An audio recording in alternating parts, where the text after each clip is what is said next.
La description du pèlerinage, le Hajj. Celui qui veut faire le Hajj, il peut choisir en 3 types de Hajj. Al-Tamattu', Al-Qarin, Al-Ifrad. Le Tamattu' se désacralise après le Umrah, tandis que le Qarin et le Ifrad restent en état de sacralisation. Les actes du Hajj commencent le 8e jour du 12e mois de l'Hégire, Zul Hijjah, et terminent le 13e jour du même mois, et leur ordre de succession est comme suit. Le 8e jour est appelé Yawm al-Tarwiyah. Il est appelé ainsi parce que les pèlerins se fournissaient de l'eau que leur suffisait pour Mina et Arafat, car il n'y avait pas de l'eau. Le 8e jour, il est recommandé aux serviteurs de se sacraliser pour le Hajj avant la prière du Zohr, et de se sacraliser à partir de l'endroit où il est. Alors, s'il est à Mina, il se sacralise de Mina. Il prend son bain rituel, se parfume, met ses habits de sacralisation, et il prononce les paroles suivantes. Ô Allah, me voici pour accomplir le pèlerinage, me voici soumis. Ô Allah, me voici soumis, me voici soumis. Point de divinité digne d'adoration en dehors de toi. Me voici soumis. Les louanges, les bienfaits t'appartiennent, ainsi que leur royauté. Point de divinité digne d'adoration en dehors de toi. Il prend la route vers Mina, et il y prie le Zohr, le Asr, le Maghrib, le Isha et le Fajr du jour suivant. Chaque prière en son temps, en raccourcissant celle de 4 unités à 2.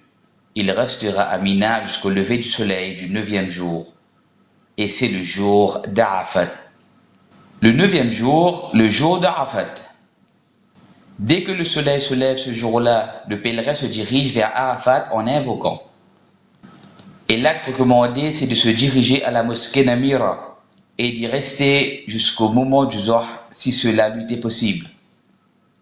Et Namira est un endroit qui se trouve avant Arafat dans ses alentours. Dès que le soleil quitte son zénith et l'heure de Zohr arrive, il est recommandé au chef des musulmans ou son assistant d'exhorter les pèlerins en accordance de la situation et en précisant sur le monothéisme, les rites du Hajj et les préceptes de l'islam.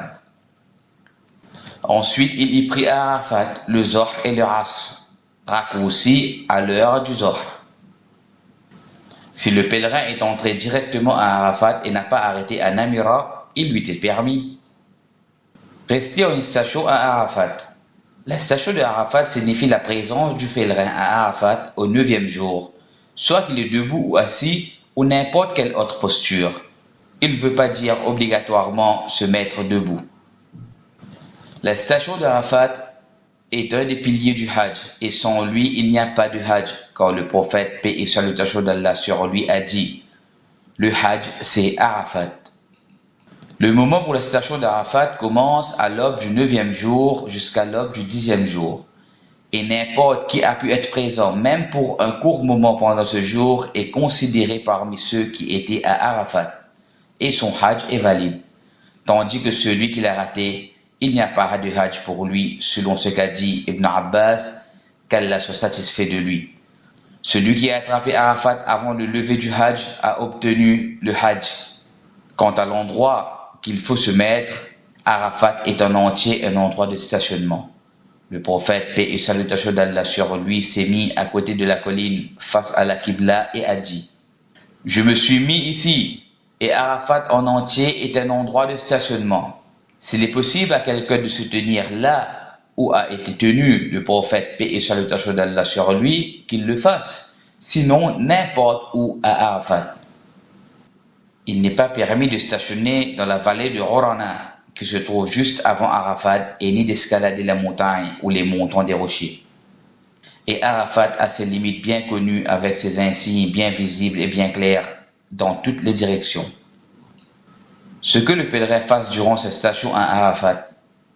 En ce jour, il est légiféré pour le pèlerin de se diriger vers la Qibla, d'invoquer Allah autant qu'il peut, tout en se montrant humble, soumis, faible et qu'il a grand besoin d'Allah exalté soit-il, et qu'il supplie et répète ses vœux. Le prophète, paix et salutation d'Allah sur lui, a dit « Le meilleur des invocations est celui du jour de Arafat. » Et le meilleur de ce qui a été dit par moi et les prophètes avant moi, que la paix soit sur eux. Il n'y a d'autre divinité qu'Allah unique, sans associé. À lui la royauté, à lui la louange, et il est capable de toutes choses. Et qu'il préfère les invocations prescrites sans difficulté. Et s'il lit le Coran, c'est bien. Qu'il augmente aussi le salut sur le prophète, paix et salutations d'Allah sur lui. Et c'est le pèlerin de se rappeler de la grandeur de ce jour et de sa vertu, et qu'Allah se montre plus généreux envers ses serviteurs. Qu'il exalté soit-il se vante d'eux auprès des anges et les éloigne de l'enfer. Le prophète, paix et salutations d'Allah sur lui, a dit: il n'y a pas de jour où Allah éloigne ses serviteurs de l'enfer plus que le jour d'Arafat. Et il se rapproche d'eux, puis il se vante d'eux devant les anges, et il dit: qu'est-ce qu'il voulait? Et au pèlerin de profiter de chaque instant de ce jour, de renouveler la récompense, de s'auto-évaluer et de ne pas perdre du temps dans des discussions et des conversations futiles. Le départ de Arafat. Le pèlerin quitte Arafat pour Muzdalifa après le coucher du soleil. Il n'est pas permis de partir avant le coucher du soleil, et s'il quitte avant le coucher du soleil, il doit y retourner même pendant la nuit. Et s'il n'y retourne pas, il doit sacrifier un animal, soit un mouton, ou bien le 7e d'une chamelle, ou bien le 7e d'une vache. Le 10e jour de Dhul Hijjah, le départ pour Muzdalifa est d'y passer la nuit. Après le coucher du soleil, les pèlerins quittent Arafat pour Muzdalifa, et c'est recommandé aux pèlerins de partir en paix et avec dignité, afin de ne pas nuire aux gens en implorant. Quand il arrive à Muzdalifa, il prie le Maghrib et Isha regroupés et raccourcissant la salat l'Aïcha avant de descendre ses bagages et ses affaires. La loi de passer la nuit à Muzdalifa. Il doit passer la nuit à Muzdalifa, la nuit du 10e, et il y prie le Fajr à la première heure. Il ne quitte pas Muzdalifa avant le Fajr, sauf s'il y a une exception, comme les femmes faibles ou les enfants ou ceux qui les accompagnent, ou ceux qui servent les pèlerins. Il est permis pour ces gens de quitter Muzdalifa à la fin de la nuit, quand la lune disparaît. Que fait le pèlerin à Muzdalifa? Quand il prie le Fajr, il est recommandé qu'il aille à la Mash'ar al-Haram qui se trouve à Muzdalifa. Puis, il se consacre aux invocations et aux implorations en levant sa main. Et il continue avec cela jusqu'à la dispersion de la lumière du matin. Sinon, n'importe à quel endroit à Muzdalifa, selon la parole du prophète, paix et salutations d'Allah sur lui. Je me suis mis ici, et le tout est un endroit de stationnement. Le tout ici, c'est Muzdalifa. Et lorsqu'il quitte Muzdalifa, il lui est recommandé de ramasser 7 petits cailloux pour lancer lors du premier jour seulement. Quant à pour les autres jours qui restent, il va les ramasser à Mina, et il peut les ramasser n'importe où. Le 10e jour, qui est le jour de Eid.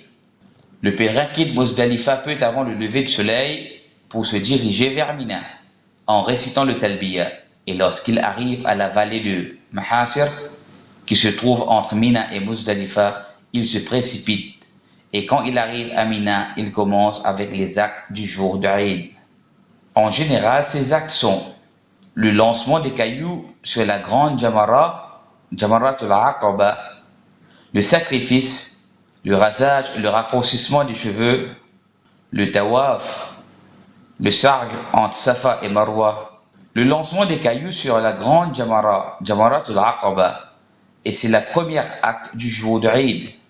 Lorsqu'il arrive à Mina, il se dirige vers la grande Jamarat al-Aqaba. C'est la dernière Jamarat aux côtés du Mina et la première aux côtés de Mecca.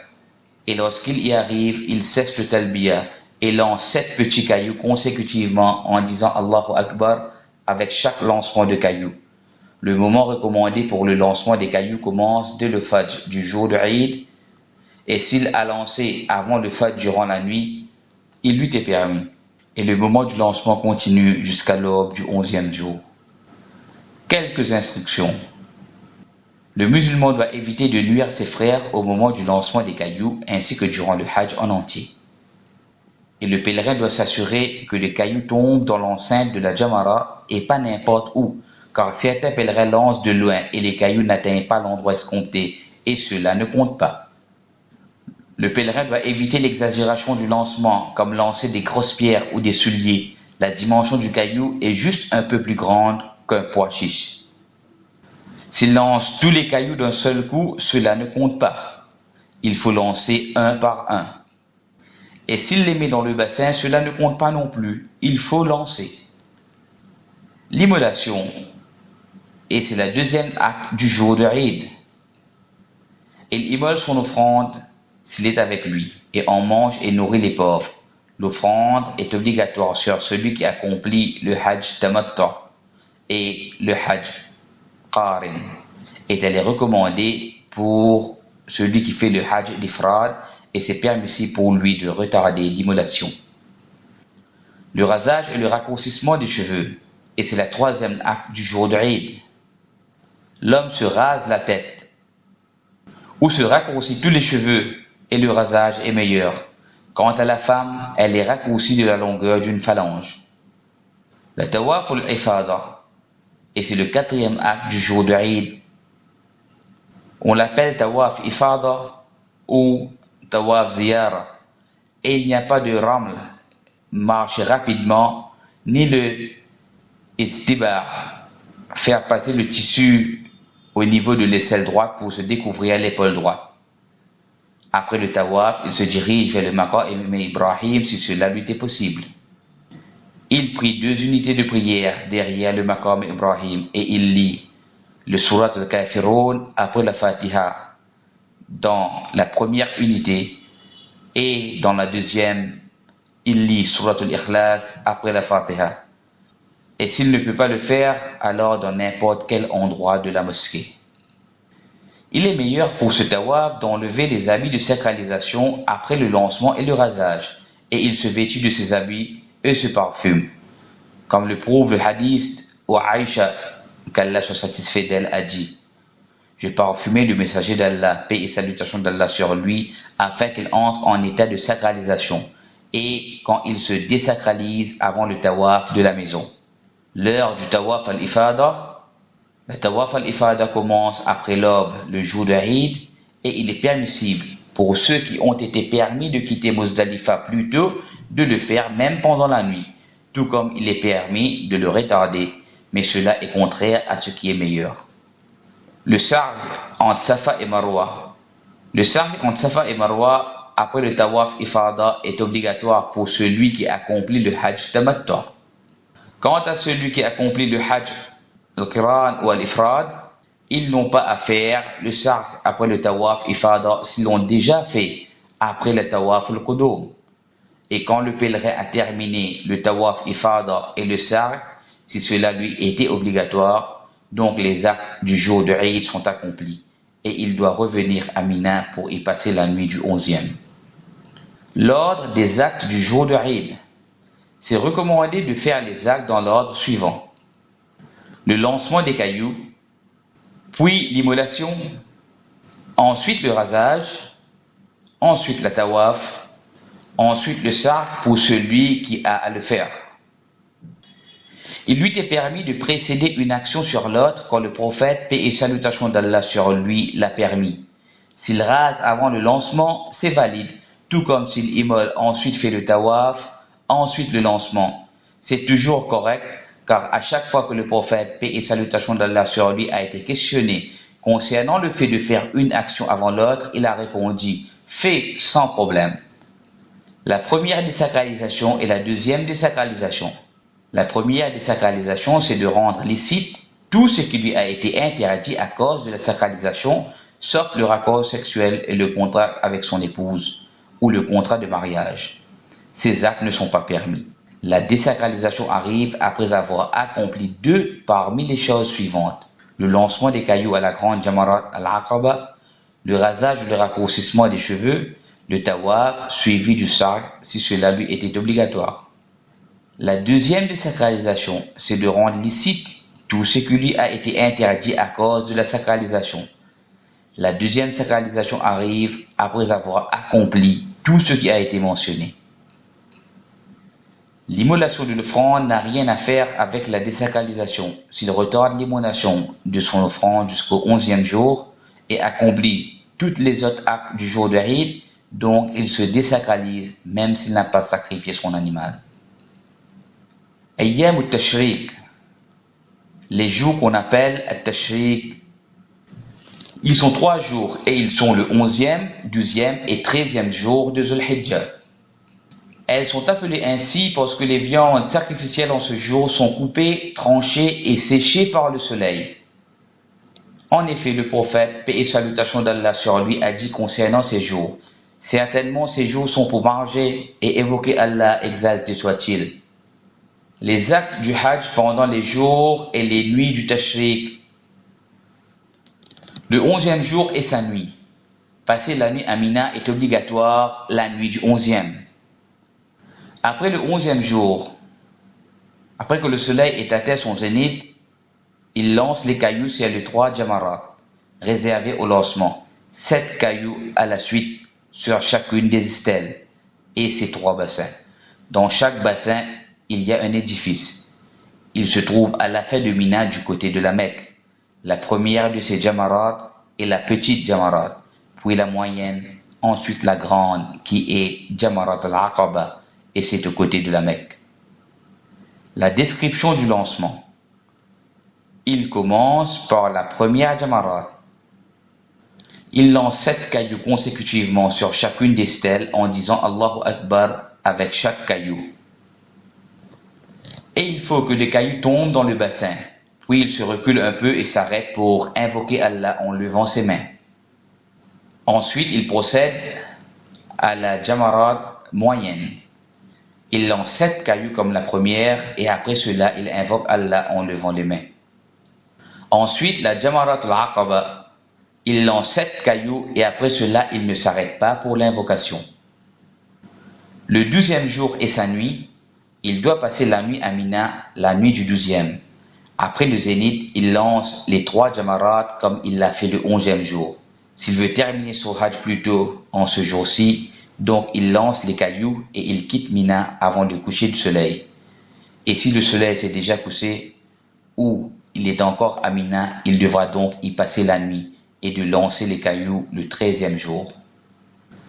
Allah exalté soit-il a dit: ensuite il n'y a pas de péché pour qui se porte en piété à partir au bout de 2 jours, à s'attarder non plus.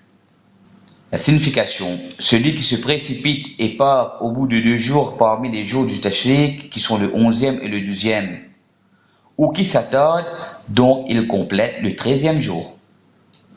Le 13e jour et sa nuit. Après le zénith du 13e jour, il lance les cailloux sur les 3 jamarat comme il l'a fait le 11e jour. Et le moment du lancement se termine avec le coucher du soleil de ce jour-ci. Le pèlerin peut retarder le lancement des cailloux d'un jour pour le jour qui suit, même s'il le retarde jusqu'au dernier jour, parce que les jours du Tashriq sont tous les jours et moments pour le lancement.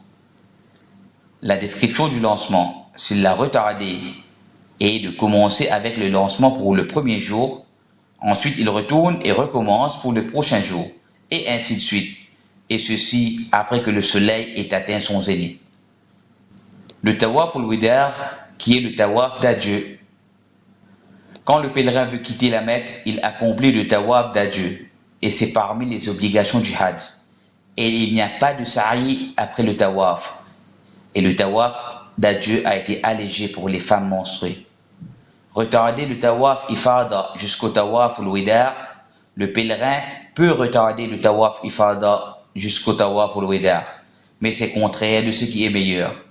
Et il peut se contenter du tawaf ifada au tawaf al-Wida à condition qu'il a fait l'intention pour le tawaf ifada.